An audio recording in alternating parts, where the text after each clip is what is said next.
হুম, না, ফ্রেজ মানে বাক্য আসবে না, ফ্রেজ হচ্ছে শব্দ গুচ্ছ। গুচ্ছ মানে কি? অনেকগুলো একসাথে, তার মানে অনেকগুলা ওয়ার্ড এখানে একসাথে থাকা লাগবে। গুচ্ছ দিয়ে তো রাইট যাচ্ছে। আর এই ক্লজ মানে হচ্ছে অংশ, যেটা তুমি বলছো বাক্যের একটা অংশ। তাহলে এবার আসো, একটা ফ্রেজ তুমি কিভাবে বুঝবে? তোমার একটা ইংলিশ প্যাসেজ পড়তেছো, আমরা ইংরেজি পড়ি মজা পাই না কেন? কারণ হচ্ছে আমরা ইংরেজি খুঁটিনাটি বুঝি না। তোমাদের ইংরেজি প্রথম পত্র বই আছে না? আজকে ক্লাস করার পরে তুমি এখন থেকে ইংরেজি প্রথম পত্র যখন রিডিং করবা, তুমি নিজের মাথার মধ্যে এগুলা কি করবা, নিজে নিজে খুঁজবা যে হচ্ছে কোনটা ফাইনাইট ভার্ব হলো, তাহলে এটা কি ফ্রেজ এর অংশ নাকি ক্লজ, এটা কোন ধরনের সেন্টেন্স। এগুলো যখন তুমি কি করতে পারবা, বুঝতে পারবা, দেখবে যে তোমার ইংরেজি পড়েও তোমার কি লাগতেছে, ভালো লাগতেছে। কারণ আমরা তো কি করি, প্রথম পত্র বইটাকে অবহেলার মধ্যে রেখে দিই, যে পরীক্ষার আগে প্যাসেজ একটা আসবে, ওটা দেখে দেখে আমি কি করব, আনসার করব। কিন্তু ইংলিশ গ্রামার শিখে সেটা অ্যাপ্লাই করার জায়গাটাই হচ্ছে কোনটা, ওই যে টেক্সট বুক। কারণ ওখানে অনেকগুলো কি আছে, ইংলিশ লাইন আছে, প্যাসেজ আছে, তুমি ওখান থেকে অনেকগুলো গ্রামারকে শিখতে পারবা যদি গ্রামার বুঝে থাকো। বুঝতে পারছো? ওকে। তাহলে ফ্রেজ হচ্ছে কি, কিভাবে বুঝবা? ফ্রেজের মধ্যে একের অধিক শব্দ থাকবে। কি থাকবে? একের অধিক শব্দ থাকবে, কিন্তু ফাইনাইট ভার্ব থাকবে না। তাহলে আমরা যেহেতু ফাইনাইট ভার্ব চিনছি, এখন আশা করি এটা আমাদের জন্য বোঝা সহজ হবে।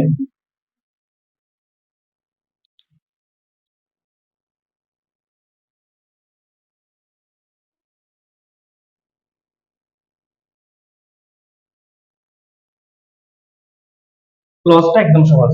ক্লজ কোনটাকে বলবো? যেখানে সাবজেক্ট থাকবে একটা, অন্তত পক্ষে কয়টা, একটা ফাইনাইট ভার্ব থাকবে, সেই অংশটুকুকে আমরা কি বলবো, ক্লজ বলবো। আর ফ্রেজ কোনটাকে বলবো?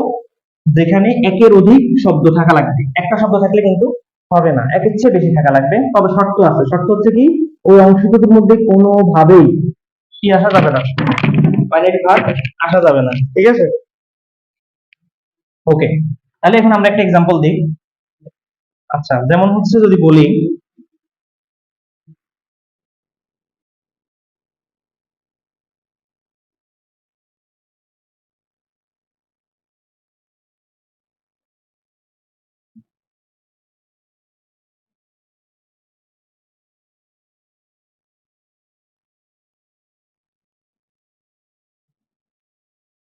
খেয়াল করো, দুটো অংশ লিখছি। তাহলে এখন তোমার আশা করি এটাতে বুঝবা, এখানে একটা অংশ, এখানে একটা অংশ, দুটা মিলে কিন্তু বাক্য কয়টা বলতে পারবা কেউ? বাক্য কিন্তু একটাই। ঠিক আছে? অংশ কয়টা? দুটাকে ভাগ করছে একটা বাক্যের, এটা দুটো অংশে আমি ভাগ করলাম।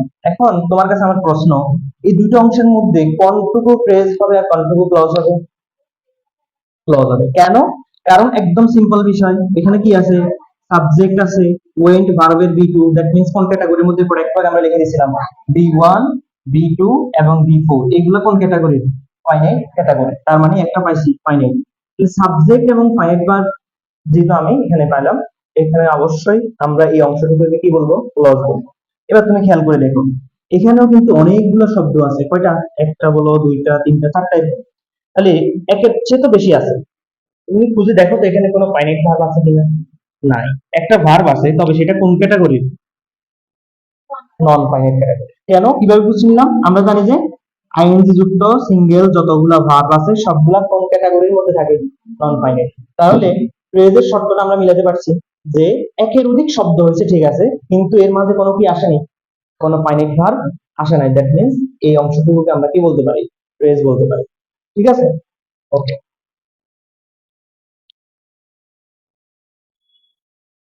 আচ্ছা, তাহলে এবার তোমাদেরকে আমি একটা বাক্য দিই, তোমরা খুঁজে বের।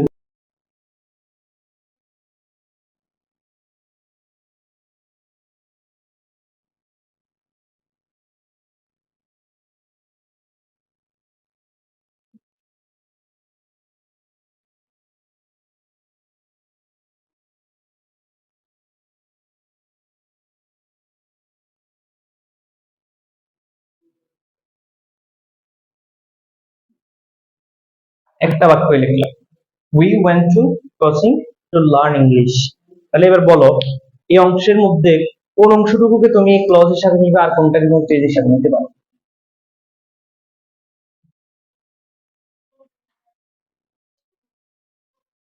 হুম হুম, হ্যাঁ, উই ওয়েন্ট টু ওয়াচিং, তারপর এটা ফ্রেজ, আস্তাগফিরুল্লাহ, কি বললা এটা, ক্লজ হবে, হ্যাঁ, সাবজেক্ট আছে, তারপর হচ্ছে ফাইনাইট ভার্ব আছে, তাহলে এটা তো কোনোভাবেই ফ্রেজ হবে না, এটা কি হবে, ক্লজ হবে। তাহলে ফ্রেজ যদি হতে হয়, আমি যদি ধরে নিই, তাহলে এটুকু অংশ হতে পারে। ঠিক আছে, কেন? তুমি খেয়াল করে দেখো, এর মধ্যে কোনো, এই অংশের মধ্যে কোনো সাবজেক্ট ফাইনাইট ভার্ব নাই, এবং হচ্ছে যদি আমি ধরার ক্ষেত্রে ধরে নিই, এই যে টু প্লাস বি ওয়ান আছে, কোন category verb, two plus B one, non finite verb, তাহলে ফ্রেজের মধ্যে নন ফাইনাইট ভার্ব থাকতে পারে, কিন্তু এর মাঝে কোনোদিনও কি আসবে না, ফাইনাইট ভার্ব আসবে না। তাহলে তুমি ফ্রেজ যদি ধরো, এটাকে ধরতে হবে, এটাকে তো কোনোভাবেই কি করা যাবে না, ফ্রেজ হিসাবে নেওয়া যাবে না, কারণ এখানে সাবজেক্টও আছে, ফাইনাইট ভার্বও আছে। ক্লিয়ার? ওকে, তাহলে আমরা ফ্রেজ দেখলাম, কিভাবে একটা ফ্রেজ হয়, আবার কিভাবে একটা ক্লজ হয়। এখন আসা হচ্ছে ফ্রেজ যে প্রকারগুলো আমাদের না জানলেও চলবে আপাতত, যেহেতু তোমরা এখানে হচ্ছে যে ক্লাস আছে এই পর্যন্ত দরকার হয় না, এগুলা পরবর্তীতে অ্যাডমিশন টাইমে বিস্তারিত এগুলা প্রয়োজন হয় আর কি, এটা দিলে তোমাদের সাফ হয়ে যাবে। এখন আমরা দেখবো যে ক্লজ এর প্রকারগুলো আমরা কি, ক্লজ কয় প্রকার হয় বলতে পারবা কেউ? তিন প্রকার। কি কি বলতো? Principal clause, principal clause, subordinate clause, এবং হচ্ছে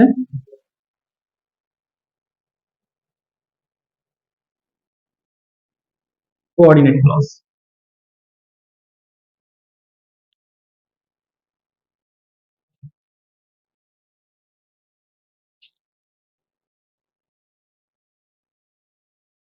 হয়েছে লেখে?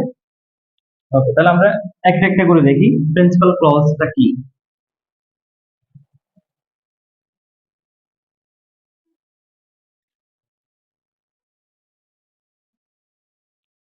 দেখো, প্রিন্সিপাল ক্লজ হচ্ছে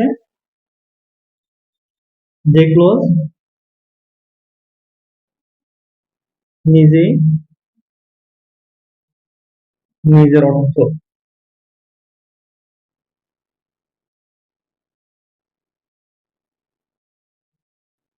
সম্পূর্ণরূপে প্রকাশ করতে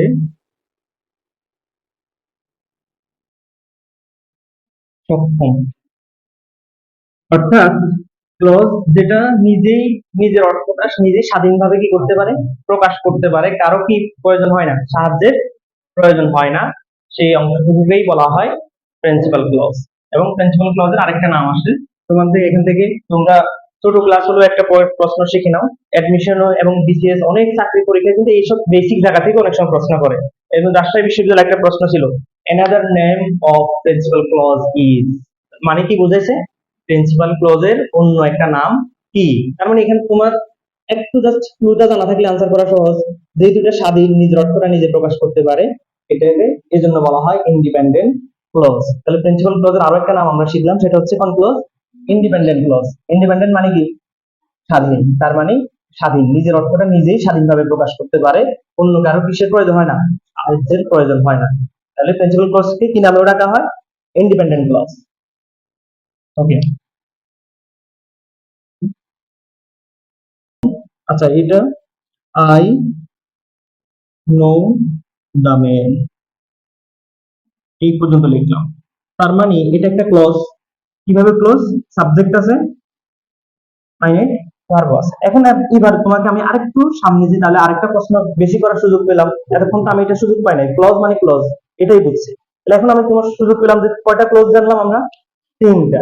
এর মধ্যে আমি এখন তোমাকে এখন প্রশ্ন করতে পারি, তাহলে এটা কোন ক্লজ হতে পারে, প্রিন্সিপাল ক্লজ। এখন এখান থেকে একটা শর্টকাট টেকনিক, সেটা হচ্ছে যে বাক্যে ক্লজে একটা, চোখ বন্ধ করে বলে দিবে কোন ক্লজ, প্রিন্সিপাল ক্লজ। কারণ বাক্যে প্রিন্সিপাল ক্লজ বাদ দিয়ে কখনো একটা সঠিক বাক্য কি হবে না, গঠন করা যাবে না। যেরকম একটা ফাইনাইট ভার্ব বাদে কখনো কি হয় না, যে হচ্ছে তোমার বাক্য গঠন করা যায় না, একই ভাবে কোন একটা বাক্যের মধ্যে যদি ক্লজও একটা থাকে, সেটা কোন ক্লজ হবে, প্রিন্সিপাল ক্লজ হবে। ক্লিয়ার? ওকে,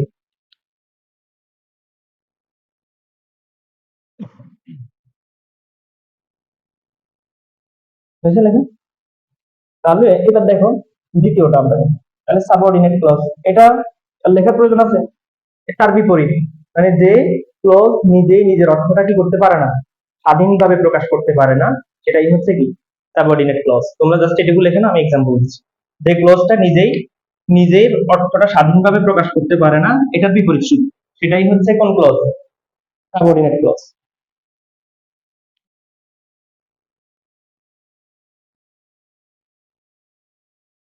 স্বাধীন, এটা কি স্বাধীন? না, এটা যেহেতু অন্যের সাহায্য নেওয়া লাগে, এটা তার মানে কি স্বাধীন না। তাহলে আগেরটার নাম যদি তুমি ইন্ডিপেন্ডেন্ট পাও, অন্য একটা নাম, তাহলে এটার আরেকটা নাম কি হতে পারে? আনইন্ডিপেন্ডেন্ট না, ডিপেন্ডেন্ট, মানে নির্ভর করে থাকে অন্যের উপর। তাহলে another name of subordinate clause is, কি ক্লজ হতে পারে? Dependent, dependent clause. তার মানে দুটা ক্লজের আমরা দুটো ভিন্ন নামও জানলাম। ওকে, এবার আমি এই উদাহরণটার সাথে আরেকটা বৃদ্ধি করি। I know the man who is my cousin. তাহলে এখন দেখো কয়টা হলো অংশ? দুইটা। তার মানে এখানে ক্লজ আছে কয়টা এখন? দুইটা। এখন তোমার কাছে কি আরেকটা প্রশ্ন করা যায় না, যে কোনটা কোন ক্লজ? করা যাচ্ছে। তাহলে এবার আনসার তোমার কাছে কি হবে, যে এটা তো প্রিন্সিপাল ক্লজ আমি পেয়ে গেছি, তার মানে এখানে এটা কোন ক্লজ হতে পারে? যেটা এখন মাত্র পড়ালাম, সাবঅর্ডিনেট ক্লজ। এখন এটা কিভাবে বুঝবো? কারণ হচ্ছে তুমি খেয়াল করে দেখো, আমি যদি এই বাক্যটাকে বাদ দিয়ে দিই, শুধু এটুকু রাখি, যদি বলে যে হু ইজ মাই কাজিন, তাহলে অর্থটা কিন্তু সম্পূর্ণরূপে কি হচ্ছে না, আসছে না, মানে ক্লিয়ার হচ্ছে না। যখনই, কারণ কি, কারণ এই বাক্যের সাথে তার একটা সম্পর্ক রয়ে গেছে, দেখো। তাহলে আমি যাকে চিনি বা জানি সেই তো আমার কি কাজিন। এখন এটা চিনি বা জানি যদি বাদ দিয়ে দিই, তাহলে হচ্ছে কাজিনটা কি একটা কি হয়ে যাচ্ছে, এখানে তোমার কাছে ক্লিয়ারটা আসছে না, ক্লিয়ারেন্স আসছে না, যে কাকে বা কোন ব্যক্তি সম্পর্কে তুমি বলছো। আর যখন তুমি এই জিনিসটাকে কি করে দিচ্ছ, এটার সাথে রিলেট করতেছো, তখন কিন্তু অর্থটা ক্লিয়ার হয়ে যাচ্ছে। তার মানে এই অংশটুকু নিজের অর্থটা নিজে সম্পূর্ণরূপে প্রকাশ করতে পারলেও, এটা নিজের অর্থটা নিজে সহজে কি করতে পারছে না, একা একা প্রকাশ করতে পারছে না। তার জন্য প্রিন্সিপাল ক্লোজের কি লাগতেছে, হেল্পের বা সাহায্যের প্রয়োজন হচ্ছে। তার মানে এই অংশটুকুকে আমরা বলবো হচ্ছে কোন ক্লজ? Principal clause. আর এই অংশটা তাহলে কোন ক্লজ হবে? Subordinate clause. ক্লিয়ার? আচ্ছা, এখন আমরা দ্বিতীয় স্টেপে দিব তোমাদেরকে। এটা তো তুমি অর্থ অনুযায়ী করলা, এমনও তো হতে পারে এমন একটা বড় বাক্য দিল, তুমি অর্থই জানো না, তাহলে তোমার কি সেখানে এই অংশের অর্থ দিচ্ছে কি দিচ্ছে না, এটা বোঝার মতো আর কোনো কি আছে, অপশন আছে? নাই। তাহলে তোমরা এখন সহজে কিভাবে সাবঅর্ডিনেট ক্লজ চিনবা, তার জন্য আমি কয়েকটা ক্লু দিয়ে দিচ্ছি। যেমন সহজে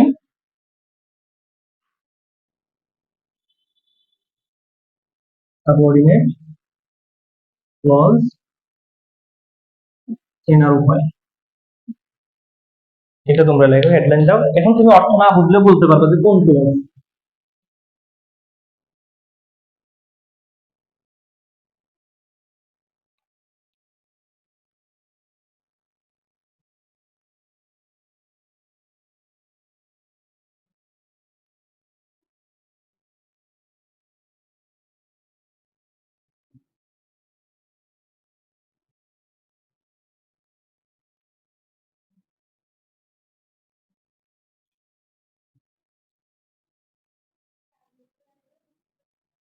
এটা ডব্লিউএইচ ওয়ার্ড, না আগে আগে কিছু না। ডব্লিউএইচ ওয়ার্ড, ইফ, আনলেস, দো, although, so that,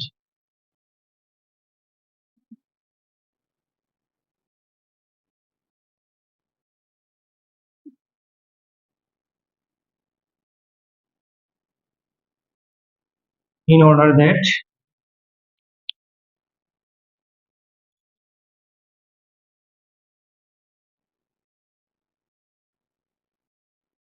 as if, as though,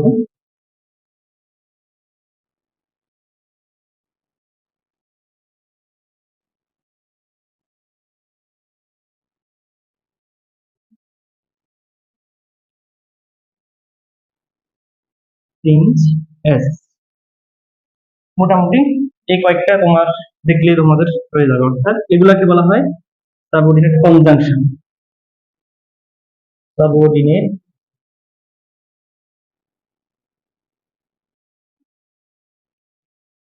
কোন জায়গায়? অর্থাৎ তোমাকে এটা লিখে দেওয়ার মানে হচ্ছে, আচ্ছা লেখো, তারপর হচ্ছে এটা বলছি।